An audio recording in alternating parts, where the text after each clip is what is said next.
Alright, सो hi everyone. जैसा कि आप लोग देख पा रहे हो, आज हम लोग mock test SBI CBO banking knowledge का डिस्कस करेंगे एंड आई एम श्योर कि आप लोग ये 40 क्वेश्चन अगर लगाएंगे तो आप लोगों को कंप्लीट एक एग्जामिनर माइंडसेट भी समझ में आएगा कि यस, ये क्राइटेरिया से, ये टॉपिक से जो शायद आप आपकी प्रिपरेशन में स्किप कर रहे हो या आपको स्किप नहीं करा है तो आपको रिवीजन का जरूरत है। तो 40 क्वेश्चन हम लोग डिस्कस करेंगे। At the end of the session you need to tell me that अगर आप लोगों का स्कोर अच्छा है या कितने भी मार्क्स आउट ऑफ 40 आप लोगों को मिल रहा है इस मॉक टेस्ट में, तो आप लोग जरूर बताना so that I can bring more of the videos for all of you.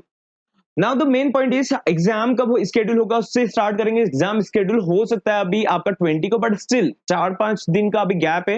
मतलब 10 तारीख तक अगर आप लोगों का एडमिट कार्ड्स आउट नहीं होता है देन हाई चांसेस है कि अब पोस्टपोन हो जाएगा एग्जाम, डिले हो जाएगा, डिफर्ड हो जाएगा एग्जाम डेट। तो आप लोग उसके अकॉर्डिंग प्रिपरेशन करते रहिए। बैच में एनरोल्ड हो तो ठीक है, आप कंटिन्यू करिए आपका 10 डेज का मॉडल जो हम लोग इंटरनली डिस्कस कर रहे हैं। और अगर आप बैच में एनरोल नहीं हो, आप भी अगर प्रिपरेशन सॉलिड करना चाहते हो तो आप बैच में एनरोल करने के लिए व्हाट्सएप कर सकते हो। जिस टाइम पर भी इस वीडियो को देख रहे हो 24/7 आप व्हाट्सएप करके बैच में एनरोल कर सकते हो। Now the first question here is which of the following is a feature of FCNR B account. Guys, exam में ना एग्जैक्टली इस टाइप के क्वेश्चंस बहुत देखने को मिलता है। दैट्स व्हाई आप लोगों का मॉडल उसी डायरेक्शन में फॉलो हो रहा है। तो इंश्योर कीजिएगा कि आप मॉडल को फॉलो करें क्योंकि एक स्ट्रक्चरल लर्निंग हो जाएगा। तो एफसीएनआर बी, ये जो गिवन ऑप्शन है out of them, FCNR B का कौन सा फीचर एक्चुअल में है। दे can be held in Indian rupees, इनको इंडियन रुपीज में होल्ड करा जा सकता है। एफसीएनआर भी एक काइंड ऑफ अकाउंट है, आप जानते होंगे। दे can be held in any freely convertible currency, मतलब कोई सी भी करेंसी में आप इसमें अमाउंट को रख सकते हो। They have a minimum tenor of 6 months, इसका टेनर 6 मंथ्स का मिनिमम होता है। And they are only for resident Indians only, मतलब रेसिडेंट इंडियंस के लिए ही इस अकाउंट को ऑपरेट करा जाता है। तो मैं आपको एक्सप्लेन भी करते चल रहा हूं, बट ऑल्दो हम लोग पूरा कंप्लीट टॉपिक में डिस्कस कर पाएंगे क्योंकि हमको मल्टीपल टॉपिक्स को इसी सेशन में डिस्कस करना है। तो एफसीएनआर बी का करेक्ट आंसर रहेगा दैट यहां पर आप लोग क्या कर सकते हो कि ये दे can be held in any freely convertible currency. ठीक है, तो यहां पर आप लोगों को ध्यान देना है। द क्वेश्चन का answer correct is option number B, that is they can be held in any freely convertible currency. तो एक्चुअली होता क्या है कि एफसीएनआर में पर्टिकुलरली एफडी करा जाता है। और कौन एफडी करता है? ये एनआरआई कस्टमर्स करते हैं। अब एनआरआई कस्टमर्स उनके फॉरेन करेंसी में यहाँ पर पैसा रखना चाहते हैं, in that case they use particular this kind of product और अकाउंट जहां पर वो पैसा फॉरेन करेंसी में स्टोर कर सके। Alright, so second question, I hope आप लोगों ने इसका आंसर भी करेक्ट करा होगा। How frequently are banks required to report their priority sector lending achievements under the revised guideline. आपने इतना पॉइंट्स तो सुन रखा है कि प्रायोरिटी सेक्टर लेंडिंग होता है, इससे एग्जाम में क्वेश्चन आता है, परसेंटेज पूछे जाते हैं। बट इस क्वेश्चन में पूछा जा रहा है कि बैंक्स कितने फ्रीक्वेंसी पर आरबीआई को रिपोर्ट करते about their priority sector lending या सर्टिफिकेट अचीवमेंट्स के बारे में। सो करेक्ट आंसर आप लोगों को पता है ना, एनुअली करना है, सेमी एनुअली मतलब हाफ ईयरली करना है, क्वार्टरली करना है या मंथली करना है ना। 3 महीने में एक बार करना है या फिर मंथली बेसिस पर, या 6 महीने में एक बार, या फिर एनुअल बेसिस पर। किसके बारे में बात कर रहे हैं? बैंक्स के बारे में बात कर रहे हैं। उनको प्रायोरिटी सेक्टर लेंडिंग के बारे में, अचीवमेंट्स के बारे में रिवाइज्ड गाइडलाइन के अकॉर्डिंग में किस फ्रीक्वेंसी पर आरबीआई को रिपोर्ट करना होता है। Correct answer is quarterly, option number C is correct. I hope आप लोगों ने इसका आंसर करेक्ट करा होगा। बहुत सो ने आप लोगों ने इंटरनली इसका टेस्ट दिया होगा तो ऑब्वियसली आप लोगों को क्वेश्चन समझ में आएंगे जिस क्वेश्चन में आप अटके थे। Right, which of the following is a key security feature implemented in the CTS to ensure data integrity. CTS आप जानते होंगे, चेक ट्रंकेशन सिस्टम के बारे में। तो इंश्योर करना है डेटा इंटीग्रिटी को, तो की सिक्योरिटी फीचर कौन सा इंप्लीमेंट करा गया है? Watermarked paper for cheques use करा गया, and to end public key infrastructure PKI को यूज करा गया है, manual verification of signatures by the paying bank, जो पेइंग बैंक रहेगा, जो पे करेगा उसका मैनुअल सिग्नेचर वेरिफिकेशन होगा, या फिर physical delivery of cheques to the clearing house. Obviously ये तो बंद हो चुका है। तो इन तीनों ऑप्शंस में से आपको करेक्ट आंसर बताना है। आई होप अभी तक आप करेक्ट आंसर को क्रैक कर चुके होंगे। मैं थोड़ा साइड में हो जाता हूँ।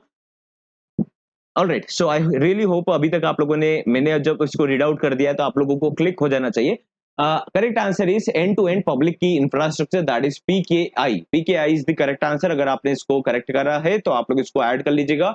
The banking regulation act, guys आप लोगों के एग्जाम में ना रेगुलेशन एक्ट से चाहे वो बैंकिंग रेगुलेशन, नेगोशिएबल इंस्ट्रूमेंट से ज्यादा क्वेश्चन आते हैं। आप जब तक के लिए क्वेश्चन पढ़ते जाइए तो नेगोशिएबल इंस्ट्रूमेंट से भी क्वेश्चन ज्यादा देखने को मिलता है। तो आप लोग को सेक्शंस के कुछ कुछ टॉपिक्स तो याद करने पड़ेंगे। तो बैंकिंग रेगुलेशन एक्ट 1949 में आरबीआई एम्पावर करता है to issue the directions to bank. RBI को एम्पावर करा जाता है जहां पर आरबीआई इशू करता है directions to bank under which section, कौन से सेक्शन के अंडर में? 35A है, 45 है, 22 है या फिर 17 है। तो guys the correct answer is 35A।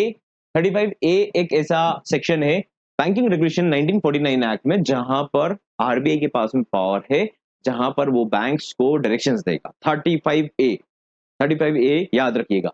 In the banking and financial reporting what is the acronym CRAR stand for? CRAR आप वर्ड सुनते हो बहुत बार, CRAR। तो CRAR का फुल फॉर्म क्या है? एक क्वेश्चन ऐसा भी आता है जहां पर आप लोगों के लिए फुल फॉर्म पूछा जाता है, इनफैक्ट एक नहीं दो तीन क्वेश्चन आते हैं।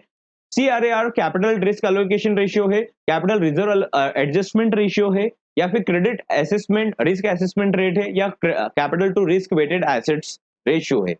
Correct answer A B C D फटाफट से बताइए। आप लोगों ने आई होप अभी तक क्लियर कर लिया होगा, आपको अगर आंसर पता होगा, it's correct answer is D, that is capital to risk weighted assets ratio. हम पर्टिकुलरली की टर्म बेसल के नॉर्म्स में यूज करते हैं कैपिटल रिक्वायरमेंट के बारे में जब हम बात करते हैं रिस्क वेटेड एसेट्स के रिस्पेक्ट में। Next question is under which section of the FEMA foreign exchange management act 1999 are penalties for contravention of foreign exchange laws prescribed, है ना? तो पेनल्टीज के बारे में किस सेक्शन में बताया गया for the contravention of foreign exchange laws prescribed? Section 13, 15, 27 और 42। तो आप लोग है ना कुछ कुछ सेक्शंस को देखकर ऐसा होता है एग्जाम में दैट आप किसी पर्टिकुलर टॉपिक को पढ़ेंगे तो जरूरी नहीं कि आपको सारे सेक्शंस याद रहे। तो आप ऐसे टॉपिक्स को छोड़ सकते हो। आई एम नॉट टेलिंग कि आपको 100% छोड़ना है, बट ऐसे टॉपिक्स का पर्टिकुलरली छोड़ सकते हो जिसको पता होगा आप लोग आंसर कर चुके होंगे, जिसको नहीं पता करेक्ट आंसर है सेक्शन 13। तो ऐसे टॉपिक्स को आपको ऐसा नहीं करना है जैसे हम लोग कभी किसी एग्जाम का प्रिपरेशन करते हैं तो आप लोगों को क्या ध्यान रखना है कि आप कंप्लीट ओवरऑल प्रिपरेशन करो। ओवरऑल प्रिपरेशन का मतलब क्या होता है? एक टॉपिक को लेकर ऑब्सेस्ड नहीं होना है, क्योंकि एग्जामिनर ने अगर उस टॉपिक से क्वेश्चन पूछा ही नहीं तो हमारा पूरा प्रिपरेशन बिगड़ जाएगा। तो आप लोगों को थोड़ा सारे टॉपिक्स को पढ़कर रखना है, पेपर इजी आएगा, आपसे बनेगा, और थोड़ा डेप्थ में फिर जाते जाना है। तो आप लोग एमसीक्यूज इंटरनली भी लगाएंगे, यूट्यूब पर भी आते हैं। इंटरनली जो आप लगाएंगे ऑब्वियसली आपका उससे और थोड़ा माइंड शार्प होगा, उसका रीजनिंग आपका बनेगा कि yes this is the valid point, that's why ये आंसर बनेगा, राइट? सरफेसी एक्ट 2002 किस केस में एप्लीकेबल नहीं है जो गिवन ऑप्शन से इनमें से? Loan against immovable property for business purposes में ये एप्लीकेबल नहीं होगा। Loans against loans granted for commercial purposes उस केस में एप्लीकेबल नहीं होगा। एग्रीकल्चरल लोन्स में एप्लीकेबल नहीं होगा, या फिर loans against movable assets for business purposes. Movable asset अगर रहेगा तो उस केस में एप्लीकेबल नहीं रहेगा। इनमें से कौन से करेक्ट ऑप्शन है? करेक्ट आंसर इज एग्रीकल्चर के केस में ध्यान दीजिएगा, सरफेसी एक्ट नहीं लग सकता, जैसा मैंने आप लोगों को इंटरनली भी बताया था। दैट इज यहाँ पर आप लोगों को 20% से ज्यादा का आउटस्टैंडिंग रहेगा तो ही सरफेसी एक्ट लगेगा, एंड 1 लाख से ज्यादा का आउटस्टैंडिंग रहेगा या प्रिंसिपल रहेगा या लोन रहेगा उस केस में ये एक्ट लगेगा, है ना, प्रिंसिपल के केस में। तो उस केस में ही ये एक्ट लग सकता है, अदरवाइज ये एक्ट नहीं लगा सकते। ये यूजुअली हम लोग है ना मॉर्गेज के केसेस में लगाते हैं। लोन्स अगेंस्ट मूवेबल एसेट भी लगता है कुछ केसेस में, तो उनका सिक्योरिटी अलग फॉर्म होता है, उस केसेस में ये लगता है, इम्प्लीमेंट होता है। तो एग्रीकल्चर के केसेस में स्ट्रेट फॉरवर्डली आप लोग को करना है कि नहीं लगता है। तो what is the purpose of the positive pay system introduced for CTS? CTS के केस में पॉजिटिव पे सिस्टम का पर्पस क्या है? To allow customers to truncate their own cheques, to reconfirm key details of large value cheques before payment, to reduce the validity period of checks from 6 months to 3 months, or to replace the need for checkbooks with digital payments. What is the correct answer guys? Please think about it. और ये positive pay system के बारे में है, cheque clearing के बारे में है, और जर्नलिस्ट ऑफिसर पर इसका रोल बनता है। तो चांसेस आर देयर दैट आपके एग्जाम में क्वेश्चन पूछ लिया जाए, ये क्वेश्चन नहीं तो पर्टिकुलर टॉपिक के बारे में कुछ पूछ लिया जाए। तो इसका करेक्ट आंसर है, एक और बार आप सोचिएगा, लेंदी थोड़े स्टेटमेंट से, आई डाउट आप लोगों ने इतना जल्दी इसको पढ़ा होगा, थोड़ा पढ़कर देखिए तो आप लोगों का अंडरस्टैंडिंग बन जाएगा। The correct answer is option number B, to reconfirm the key details of large value checks before the payment. Which of the following is an example of ancillary services provided by banks? Let me tell you that आप लोगों की exam में ancillary services जैसे words 2022-2023 में बहुत बार पूछे गए। तो इनमें से कौन सा ancillary services का example? issuance of loans, cash management services, acceptance of deposits, granting overdraft facilities. इनमें से कौन सा फीचर, इनमें से कौन सा जो एग्जाम्पल है वो एंसिलरी सर्विसेज का बनेगा? एंसिलरी सर्विसेज में क्या पॉइंट्स इनमें से आएगा? The correct answer is option B, that is cash management services. Cash management services ancillary services का एग्जाम्पल है। लॉकर एंसिलरी सर्विसेज का एग्जांपल है डिमांड ड्राफ्ट, एंसिलरी सर्विसेज का एग्जांपल है एनईएफटी आरटीजीएस, एंसिलरी सर्विसेज का एग्जांपल है EBT, ये सारे एंसिलरी सर्विसेज के एग्जांपल है। कस्टोडियल सर्विसेज भी एंसिलरी सर्विसेज का पार्ट है। ऑलराइट, तो इसको डिटेल में पढ़िएगा। आज हमारा डे 1 में हमने इसी को डिस्कस करा है। What is the maximum tenure allowed for the certificate of deposit issued by banks in India? Certificate of deposit maximum tenure कितना रहता है, whether it be 1 year, 6 months, 3 years और 5 इयर्स? करेक्ट आंसर बताना है। And please ध्यान दीजिएगा, मैं भी थोड़ा एनर्जी से आप लोगों को मेंटेन कर रहा हूँ इस सेशन को। उस पेज से आप लोग अगर आपके आंसर्स करें तो do let me know in the comment section about your answers कि आप लोगों का कितना करेक्ट हुआ है। लास्ट ईयर का अगर पेपर रहा तो इसके बेसिस पर इस टाइप के क्वेश्चन बनेगा। लास्ट टू लास्ट ईयर का भी मॉक लेकर आऊंगा, उसके भी पुराना मॉक लेकर आऊंगा, सो दैट आप मल्टीपल पैटर्न्स के ऊपर एक बार गो थ्रू हो सके। तो maximum tenure allowed for a certificate of deposit कितना रहेगा? 6 मंथ्स, 1 ईयर, 3 इयर्स और 5 इयर्स। तो करेक्ट आंसर इज 1 ईयर। ध्यान दीजिएगा, 1 year is the correct answer. Certificate of deposit का मैक्सिमम टेन्योर 1 ईयर है। ओके, बाकी डिपॉजिट अकाउंट्स को भी डिटेल में समझेंगे हम लोग। देखो, एक क्वेश्चन बैंक स्टाफ के ऊपर भी आता है, तो लीव एनकैशमेंट के ऊपर है। एनकैशमेंट के बारे में नहीं है, privilege leave can be accumulated के बारे में। इस टाइप का क्वेश्चन 2022 के अराउंड में आया है, एक्चुअल में आया दो क्वेश्चन अप्रोक्सीमेटली देखने को मिला था।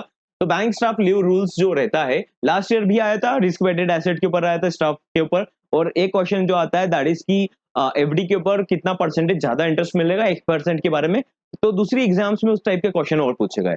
Under bank staff leave rules, how many days of privilege leaves can be accumulated by a permanent employee of a public sector bank? Public sector bank का permanent employee है, kind of central government employee का ही policy लगेगा। तो privilege leave कितना accumulate हो सकता है इन एन ईयर, कितना अक्यूमुलेट हो सकता है? तो correct answer is 270, but encashment के टाइम पर 240 लगेगा। तो करेक्ट आंसर इज 270, 300 नहीं रहेगा, वहां पर गलत मार्क था, यहाँ पर 270 इज द करेक्ट आंसर।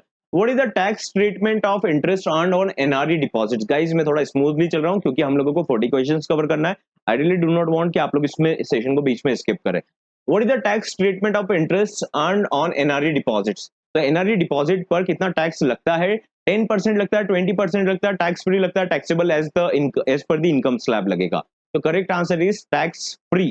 ठीक है, टैक्स फ्री। एनआरई का मतलब क्या होता है? हम नॉन रेसिडेंट इंडिविजुअल से बाहर का पैसा इंडिया में लेना चाहते हैं, ठीक है, तो उसको एनआरई डिपॉजिट अकाउंट देते हैं। अब एनआरई में अगर वो बाहर का पैसा सपोज करते हैं इट्स यूएस, तो यूएस का पैसा हमारे इंडिया में लेकर आना है, तो हम उसको टैक्स क्यों लगाएंगे? ठीक है, अगर हम टैक्स लगाएंगे तो पैसा लेकर आएगा क्या? इस तरीके से सोचेंगे तो आपको समझ में आएगा कि नहीं लगता। एनआरओ के केस में लगता है क्या? यस लगेगा, क्योंकि वो इंडियन का अर्निंग है। मतलब एनआरओ जो अकाउंट है उसमें अर्निंग कौन सा रहता है? उनका इंडियन अर्निंग रहता है। जैसे कि उन्होंने रेंट पर कुछ दे रखा, तो वो अर्निंग जो हुआ तो वो ऑब्वियसली इंडिया में अर्निंग करा तो उसका टैक्स देना पड़ेगा। बट ऑल्दो एनआरई डिपॉजिट और एफसीएनआर में टैक्सेशन नहीं लगेगा, टैक्स फ्री है। Which of the following is not a permissible debit from an NRE account? अभी एनआरई अकाउंट के बारे में बात कर रहे हैं, बहुत इजी क्वेश्चन, ढंग से देखोगे आंसर करेक्ट समझ में आ जाएगा। तो इसमें से हम लोग कुछ डेबिट और क्रेडिट का एंट्री डिसाइड करता है फेमा एक्ट में। तो अगर हम देखें कि एनआरई अकाउंट में कोई सा एंट्री डेबिट होना है, तो वो कौन सा डेबिट का एंट्री है जो इसमें एप्लीकेबल नहीं होगा? मतलब कुछ डेबिट पर हम लगाएंगे ना रेस्ट्रिक्शन की, यह वाला डेबिट आप नहीं लगा सकते। तो लोकल पेमेंट्स करने नहीं देंगे उसको, या तो रेमिटेंस अब्रॉड नहीं करने देंगे, यहाँ से पैसा बाहर नहीं भेजने देंगे उसको, दूसरे एनआरई अकाउंट में पैसा ट्रांसफर नहीं करने देंगे, या फिर इन्वेस्टमेंट इन रियल इस्टेट नहीं करने देंगे। तो ध्यान दीजिएगा, correct answer is investment in real estate. Real estate में एनआरई कस्टमर का अकाउंट से पैसा ट्रांजेक्शन हम लोग नहीं कर सकते, वो लोकल पेमेंट्स कर सकते, रेमिटेंस वापस से रिपैट्रिएशन कर सकते हैं और transfer to another NRE account कर सकते हैं। However they can not do investment in real estate sector. ठीक है, सेशन पसंद आ रहा है तो do like it so that और भी सेशंस आप लोगों के लिए आ सके। In the NEFT system, how many characters does a UTR unique transaction number typically contain? UTR number कितना होता है NEFT में जो जनरेट होता है? करेक्ट आंसर इज 12, 16, 22 और 18। इनमें से आपको बताना है कितना कैरेक्टर रहेगा। इसमें डिजिट्स भी और कैरेक्टर्स भी है ना? तो पर्टिकुलरली अगर हम कैरेक्टर्स के बारे में बात करें तो it's 16 characters are the correct answer. ठीक है, और आरटीजीएस के केस में इट्स 22। ठीक है, alright. Now the next question is, what is the maximum amount that can be remitted from an NRO account? NRO account क्या होता है? Non resident ordinary account. तो ये अकाउंट कौन सा होता है कि जो एनआरआई कस्टमर से, नॉन रेसिडेंट से, वो बाहर तो रह रहे हैं लेकिन उनका इंडिया में भी अर्निंग्स आता है। अब इंडिया में अर्निंग आता है लेकिन वो एनआरआई है, हमारे लिए एनआरआई है ना? तो उस केस में उनका एनआरओ अकाउंट ओपन कराया जाता है कि इंडियन अर्निंग को वो हैंडल कर सके, ठीक है। तो इसमें से कितना वो लोग ट्रांसफर कर सकते हैं अपने फॉरेन मतलब कंट्री में, मतलब यहाँ का पैसा बाहर ले जाना चाहते हैं, हम कंप्लीटली ले जाने तो नहीं देंगे, तो उसका कुछ लिमिट होगा, whether it be 1 lakh USD, 5 lakh USD per annum, 10 lakh USD per annum और 20 लाख यूएसडी पर एनम, कितना विदाउट आरबीआई अप्रूवल, आरबीआई के अप्रूवल के साथ में तो जा सकता है अमाउंट, बट कितना अमाउंट विदाउट अप्रूवल जा सकता है। तो correct answer is it's 1 million USD per annum. Correct answer is C. Under the RBI's Green Deposit Scheme framework, which of the following is mandatory for banks accepting the green deposit? In options को आप लोगों को read out करना है, खुद से पढ़ेंगे। I will be giving you some time so that कि आप लोग थोड़ा रीडिंग पर ध्यान देंगे तो आपका टेंशन आ जाएगा। तो क्या रीजन है फ्रेमवर्क का, उसमें मैंडेटरी करा गया है बैंक्स एक्सेप्टिंग जो ग्रीन डिपॉजिट लेते हैं। ग्रीन डिपॉजिट क्या होता है, जो रिन्यूएबल एनर्जीज या क्लाइमेट के लिए इको फ्रेंडली प्रोजेक्ट्स पर इन्वेस्टमेंट के लिए जो अमाउंट हम लोग लिया जाता है, मतलब हम लोग डिपॉजिट लेते हैं, बोलते हैं कि हम लोग इन्वेस्ट करेंगे, मतलब इन्वेस्ट क्या करते हैं बैंक वाले क्या करेंगे, इसको लोन पर देंगे, तो पर्टिकुलरली उसी प्रोजेक्ट के लिए लोन पर दिया जाएगा। तो ग्रीन डिपॉजिट एक्सेप्ट करते हैं, तो फ्रेमवर्क में, आरबीआई के फ्रेमवर्क में ऐसा बोला जाता है कि कौन सा पॉइंट मैंडेटरी है। तो fund raise must be invested only in government securities, banks must maintain a separate ledger accounting system to track the utilization of the green deposit account fund. The interest rates offered on green deposit must be lower than the regular fixed deposits, या फिर the banks can use the green deposit funds for any lending purpose without restriction। तो correct answer guys यहाँ पर बनेगा that is, bank को अपना एक separate ledger accounting system maintain करना पड़ेगा to track the utilization of green deposit funds. अब एक्चुअली होता क्या है कि ग्रीन डिपॉजिट के नाम पर तो बैंक ने पैसा रेज कर लिया, बोल दिया कि आप ग्रीन डिपॉजिट में एफडी कर रहे हो। अब ग्रीन डिपॉजिट का पैसा हो सकता है नॉर्मली इन्वेस्ट ना कर दे, दैट्स व्हाई क्या बोला गया, आपको separate ledger accounting system maintain करना पड़ेगा सो दैट कि हम लोग ट्रैक कर सके, हम लोग में आरबीआई आ जाएगा, आरबीआई ट्रैक कर सके कि ये पैसा आप लोगों ने ग्रीनरी के लिए या फिर इको फ्रेंडली प्रोजेक्ट्स के लिए यूज करा है, एज जैसा आपने डिपॉजिट रेज करा था, या फिर कहीं और लगा दिया है। दैट्स व्हाई क्या करना पड़ेगा, separate ledger accounting system use करना पड़ेगा। अंडर पीएमएलए, पीएमएलए क्या है, prevention of money laundering act, which section mandates that banks and financial institutions must maintain records of transaction. Records of transaction को maintain करना बहुत जरूरी है, कल से बैंक बोल देगा कि ट्रांजैक्शन तो अब गए, हमको रिकॉर्ड मेंटेन नहीं रखना है। तो prevention of money laundering act बताता है कि आपको ट्रांजैक्शन को तो मेंटेन रखना पड़ेगा सो दैट कि हम लोग उसको वेरीफाई कर सके लेटर ऑन, कभी कुछ एंटी मनी लॉन्ड्रिंग या मनी लॉन्ड्रिंग का कुछ केस आता है तो कौन सा सेक्शन को डिफाइन करते हैं, सेक्शन 3, 12, 19 और 45। जिसको आंसर पता होगा आप लोगों ने कर दिया होगा, it's section number 12। Under which section of the negotiable instrument act, देखो नेगोशिएबल इंस्ट्रूमेंट एक्ट आ चुका है ना, तो चेक डिसऑनर हुआ इनसफिशिएंट फंड की वजह से, तो उसको कौन से सेक्शन में कवर करा गया, नेगोशिएबल इंस्ट्रूमेंट एक्ट का क्वेश्चन है, 138 है, 147 है, 142 है या फिर 160 है।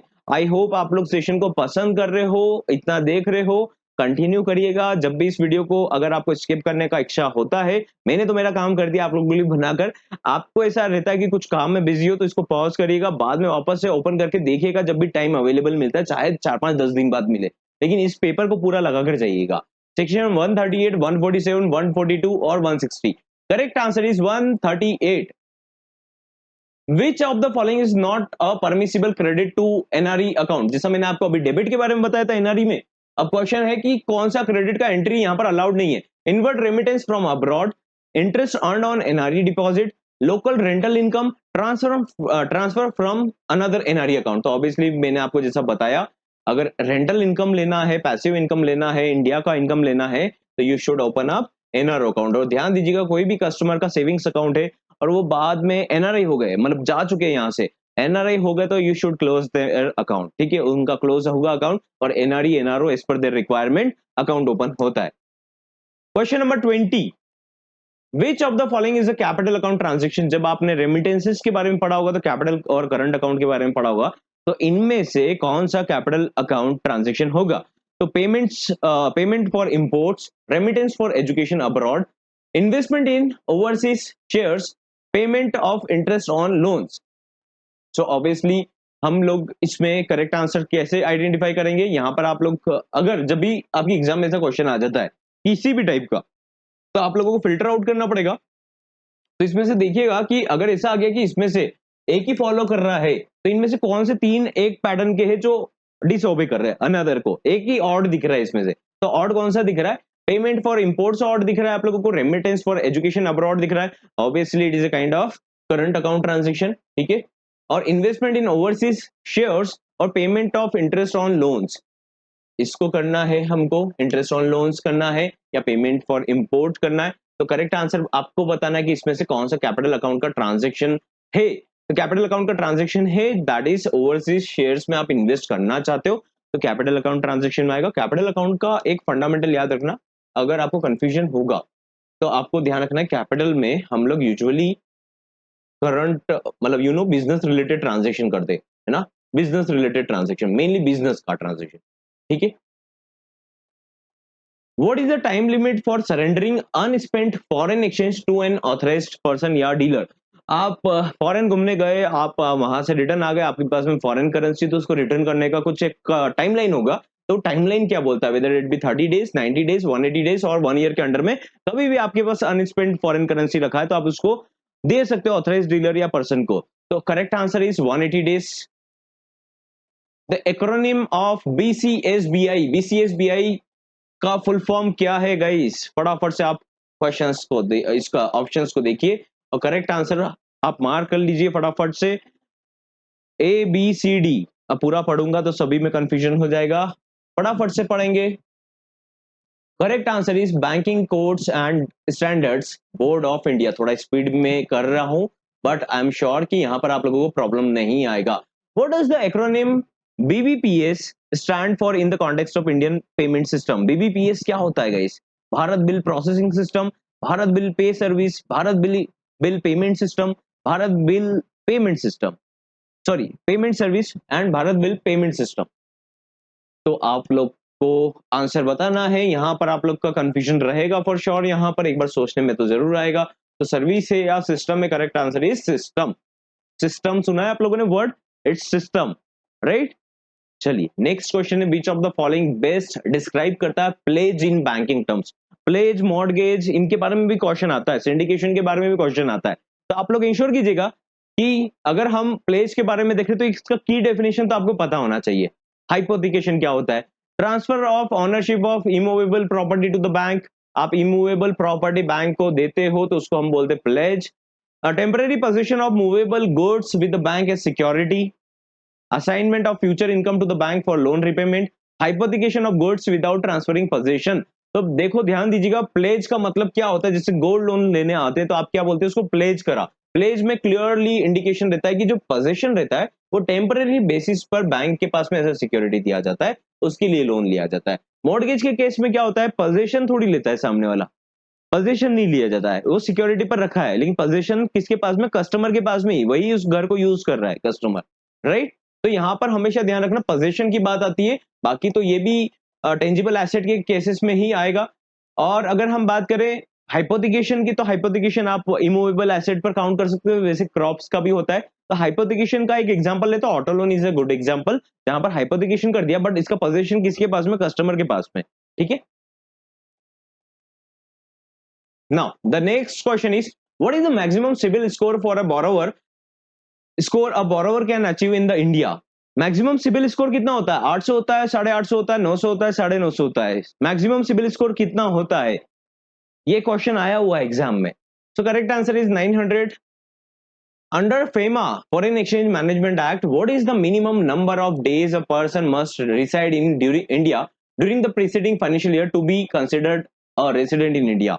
देखो फेमा एक्ट में मिनिमम नंबर ऑफ डेज का क्राइटेरिया क्या है कि अगर इतना मिनिमम नंबर ऑफ डेज आप इंडिया में रुकेंगे, है ना, प्रेसिडिंग फाइनेंशियल ईयर, तो उसमें हम आपको रेसिडेंट इन इंडिया का टाइटल दे देंगे। 90 डेज का क्लॉज है, 120 डेज का है, 182 डेज का है और 365 डेज का है। 180 days, 182 days is the correct answer. In a joint account when one of the following when one of the account holders dies, है ना। देखो एक जॉइंट अकाउंट के बारे में बात करें तो दो अकाउंट ऑपरेटिंग इंस्ट्रक्शन से सपोज करते ए और बी, और ए का डेथ हो चुका है और इसमें कौन सा इंस्ट्रक्शन होगा? तो इस केस में क्या होगा? The account can be operated as per the which of the following instruction. इसको कौन से इंस्ट्रक्शन पर फॉलो करा जा सकता है? अगर एक होल्डर अकाउंट होल्डर का डेथ हो चुका है, इधर और सर्वाइवर रहेगा तो ऑपरेट हो जाएगा, या फॉर्मर और सर्वाइवर रहेगा तो ऑपरेट हो जाएगा जॉइंटली, या ऑल ऑफ द अबव।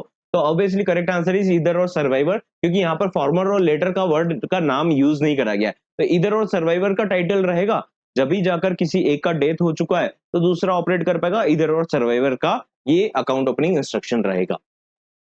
ये नेक्स्ट क्वेश्चन देखते हैं, बहुत इंपॉर्टेंट क्वेश्चन है, इसको अच्छे से समझना, एक बार देखिए। व्हाट इज द की difference between loan syndication and consortium lending? हम लोगों ने इंटरनली इसको पढ़ा भी था, कंफ्यूजन भी हुआ था बहुत ज्यादा, बट अब आप लोगों को करेक्ट आंसर करना है कि सिंडिकेशन, लोन सिंडिकेशन और कंसोर्टियम लेंडिंग में की डिफरेंस क्या होता है। देखो आपकी एग्जाम में एसेट भी है, रिटेल लाइबिलिटीज का पोर्शन भी है, फॉरेक्स के बारे में थोड़ा बहुत आता है, but NRE NRO NRI banking के बारे में मेनली आता है, ठीक है। और ये की पॉइंट्स को जरूर कर कर जाना आप लोग। तो सिंडिकेशन में आप लोगों को करेक्ट आंसर बताना, आप खुद से पढ़ेंगे प्लीज, आई रियली वांट कि आप लोग इसको पढ़ें, मैं आपको टाइम दे सकता हूँ, आप पढ़िए इसको।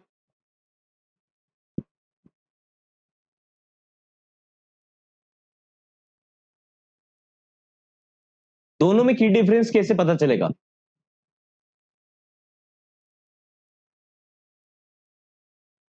सो correct answer is option number B. यहां पर सिंडिकेशन में एक बैंक क्या करता है, लीड करता है अरेंजमेंट को, और अदर ज्वाइन करते हैं इट्स टर्म के बेसिस पर। लेकिन कंसोर्टियम लेंडिंग में भी क्या होता है, देखो दोनों के केस में क्या होता है, मल्टीपल बैंक्स मिलकर एक बड़े प्रोजेक्ट के लिए फाइनेंस करते हैं, ठीक है। लेकिन कंसोर्टियम में क्या होता है, सभी का एक इक्वल रिस्पॉन्सिबिलिटी रहता है, ये मोर फॉर्मल वे रहता है। और सिंडिकेशन, लोन सिंडिकेशन में क्या होता है, सभी ने पैसा इकट्ठा करा और एक लीड बैंक के अकॉर्डिंग हम लोग ने मैनेज कर लिया, दैट्स इट।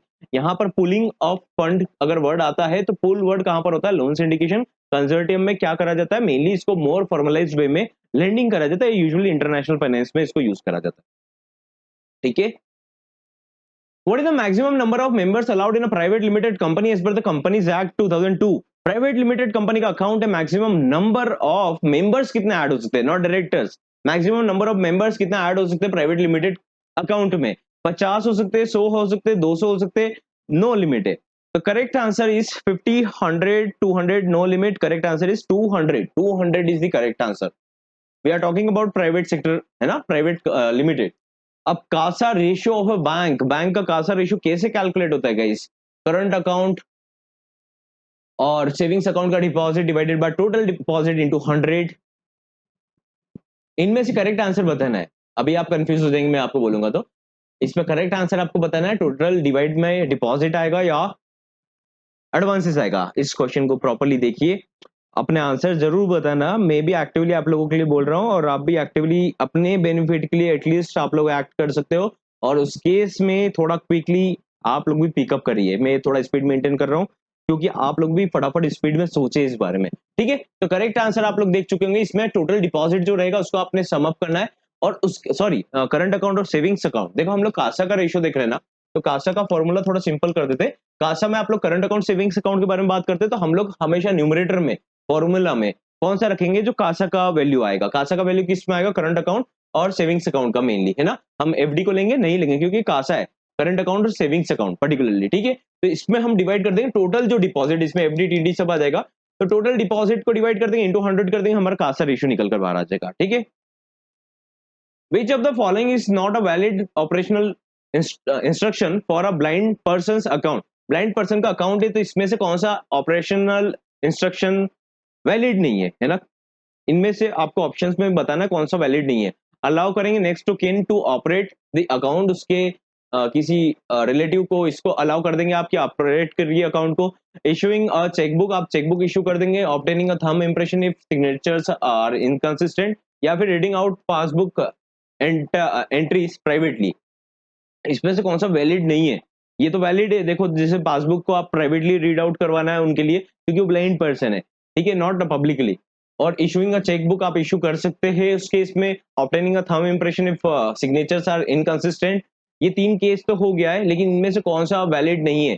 तो ऑब्वियसली इसमें ऑड कौन सा लग रहा है, it's option number A, that is आप उसमें सॉरी किन को तो हम अलाउ कर देते हैं, लेकिन यहाँ पर करेक्ट आंसर आएगा कि आप उनको चेकबुक इशू नहीं कर सकते। I am really sorry, chequebook का इसमें इशुएंस नहीं रहता है, ठीक है। किसके केस में, ब्लाइंड पर्सन के केस में, ओके। हम अकाउंट तो ओपन कर देंगे, लेकिन हम उनको चेकबुक इशू नहीं करेंगे। आइए चलो नेक्स्ट क्वेश्चन है, that is question number 32। Last 8 question से एंड आई रियली वांट, अगर आपने इस वीडियो को पूरा देखा तो आपका ऐसा अच्छे वे में ब्रेन प्रोग्राम हो जाएगा कि आपको सारे टॉपिक्स के बारे में कुछ ना कुछ आइडिया लग जाएगा कि यस हमको क्या प्रिपरेशन करना है। तो in the context of RBI repo rate lending to banks, which of the following statements is are correct regarding the collateral. Collateral के बारे में हम लोग बात कर रहे हैं। इसमें आप लोग देखिए, क्वेश्चन को पढ़िए, ऑप्शंस को देखिए। Banks can pledge any type of asset as collateral to RBI. RBI अगर रेपो रेट पर लोन दे रहा है तो बैंक सिक्योरिटी देता है, ठीक है, सिक्योरिटी लगता है, ध्यान दीजिएगा इस पर, है ना। सिक्योरिटी के बिना रेपो रेट नहीं दिया जाता है। तो रेपो रेट में अगर सिक्योरिटी लगता है तो किसी भी प्लेज दिया जा सकता है, बैंक कुछ भी प्लेज कर सकता है क्या, या only government securities approved by RBI are accepted as the collateral for repo borrowing, collateral is not required, या फिर commercial paper issued by corporates in the primary collateral for repo loans. तो only government securities यहाँ पर हम लोग correct answer मानते हैं, that is repo rate में। रेपो रेट में क्या होता है, बैंक को लेंडिंग करता है आरबीआई, रेपुटेशन किसका ज्यादा है, आरबीआई का ज्यादा है, तो लोन कौन देगा, आरबीआई, किसको देगा, बैंक को, तो उसको हम बोलेंगे रेपो रेट, ठीक है। Which document is not required for opening a partnership firm account, इसमें से कौन सा अकाउंट रिक्वायर्ड नहीं है अगर हमको पार्टनरशिप अकाउंट ओपन करना है, पार्टनरशिप डीड रिक्वायर्ड नहीं है, सर्टिफिकेट ऑफ रजिस्ट्रेशन रिक्वायर्ड नहीं है, एमओए रिक्वायर्ड नहीं है, resolution for authorised signatories required नहीं है। तो ऑब्वियसली आप इसमें से एक डॉक्यूमेंट ऐसा देख रहे हो, that is MOA, memorandum of association. ये प्राइवेट लिमिटेड पब्लिक लिमिटेड में काम आता है, बट इधर काम का नहीं है। पार्टनरशिप भी एक फर्म अकाउंट है नॉर्मल, जैसा प्रोप्राइटरशिप का अकाउंट रहता है, सिमिलरली यहाँ पर बस पार्टनरशिप डीड एक एक्स्ट्रा आ जाएगा। What is the validity period और रेजोल्यूशन के बारे में आ जाएगा, ठीक है। What is the validity period of the government check issued by a department. अगर कोई सा गवर्नमेंट चेक इशू हुआ है तो उसका वैलिडिटी 1 महीने का रहेगा, 3 महीने का रहेगा, 6 महीने का रहेगा, 1 साल का रहेगा।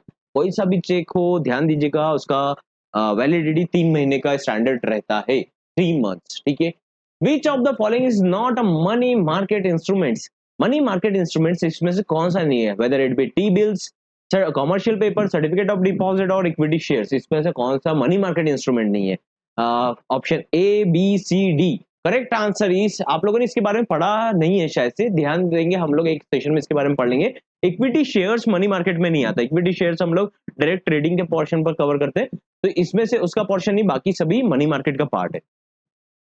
According to the RBI guidelines, if a failed ATM transaction amount is not refunded to the customer's account within the stipulated time, what penalty does the bank incur? अगर बैंक ने क्या करा कि एक कस्टमर का एटीएम का transaction fail हो गया उसमें, लेकिन उसका अकाउंट में से पैसा डिडक्ट हो गया, अब वो पैसा रिटर्न नहीं हुआ उसके अकाउंट में अभी तक, तो उसको कितना पेनल्टी लगेगा। 100 rupees per transaction regardless of the delay, 100 rupees per day until the refund is processed, rupees 200 one time penalty after 7 days, या फिर no penalty if refund is delayed। Correct answer is ₹100, लेकिन ये कब तक लगता है, जब तक कि रिफंड प्रोसेस नहीं हुआ। Alright, what is the maximum number of joint holders allowed for a single locker account. Single locker account में कितना maximum number of joint holders हो सकते हैं, वेदर इट बी 2 3 4 5। 2 3 4 5 में से आपको करेक्ट आंसर बताना है, लॉकर में से कितने मैक्सिमम जॉइंट होल्डर्स बन सकते हैं। तो करेक्ट आंसर इज 3। दो कर मत है ना कोई भी, 3 करेक्ट आंसर है।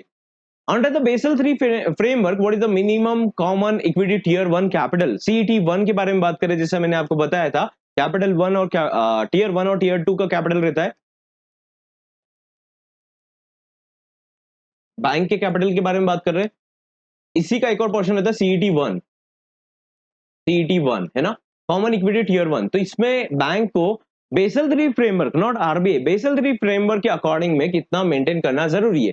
4.56 8 10.5%, करेक्ट आंसर इज 4.5%। आरबीआई के अकॉर्डिंग पूछता है तो 5.5%, 1% एक्स्ट्रा इसमें।